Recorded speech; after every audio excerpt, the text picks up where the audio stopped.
السلام عليكم ورحمة الله وبركاته.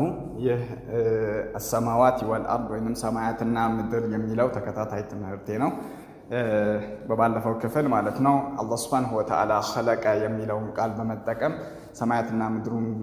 سماعتنا مدرن እንዲሁም በመካከላቸው ያሉትን ፍጥረታት መግለጹን ከተጠቀመባቸው መንገዶች خلق الله በሚል እንደሆነ አይተናል። አላህ ፈጠረ በሚል እንደሆነ በዚህ ክፍል ደግሞ ኢንሻአላህ خلق السماوات والارض በሚል አላህ Subhanahu Wa Ta'ala ሰማያትና ምድርን መፍጠሩን ይናገራል። خلق ውስጥ ማነው ፈጠረ በሚለው ውስጥ እሱ የሚል የተደበቀ ተውላጠ ስም አለ። ስለዚህ خلق السماوات والارض በሚለው ውስጥ ማለት እሱ ሰማያትና ምድርን ፈጠረ፣ እሱ ማን ነው? አላህ ማለት ነው። ስለዚህ خلق السماوات والارض ተብሎ ቢገለጽ በቃ በውስጥ ታዋቂነት خلق ውስጥ አላህ እሱ የሚል ተውላጠ ስም አለ። ያ እሱ ደግሞ አላህን ነው የሚያመለክተው።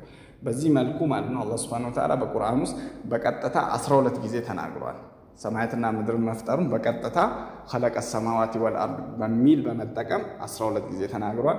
እንዲሁም ደግሞ በተዘዋዋሪ ደግሞ 10 ጊዜ ተናግሯል ማለት ነው ሰማያትና ምድርን መፍጠሩን ማለት ነው። ከነኚህ አያዎች አሁን እነኚህን የተወሰኑትን አያዎችን እንመለከታለን ማለት ነው።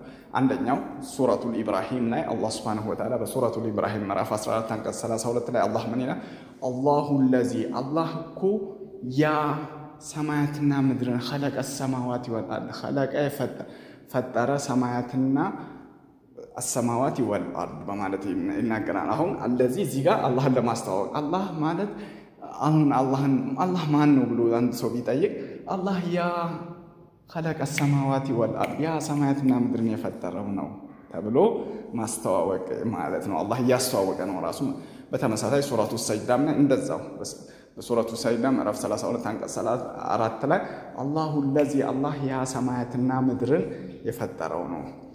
ከዛ ሶስተኛው አያ ደግሞ ማነው ሱረቱል አዕራፍ እና ሱረቱ ዩኑስ ላይ በተመሳሳይ ሱረቱል አዕራፍ ምዕራፍ 7 አንቀጽ 54 ላይ ሱረቱ ዩኑስ ምዕራፍ 10 አንቀጽ 3 ላይ አላህ ምን ይላል? አሁን እሱን ከሰዎች ጋር አገናኘው ማለት ነው። ሰማያትና ምድር ፈጣሪነቱን ከኛ ከሰው ልጆች ጋር ኢነ ምንም ጥርጥር የለውም ማለት አላህ ምንም ጥርጥር የለውም ረበኩም ጌታችሁ የናንተ የሰው ልጆች ጌታ አላህ ነው። አላህ ኢነ ረበኩም አላህ ጌታችሁ ምንም ጥርጥር የለውም አላህ ነው።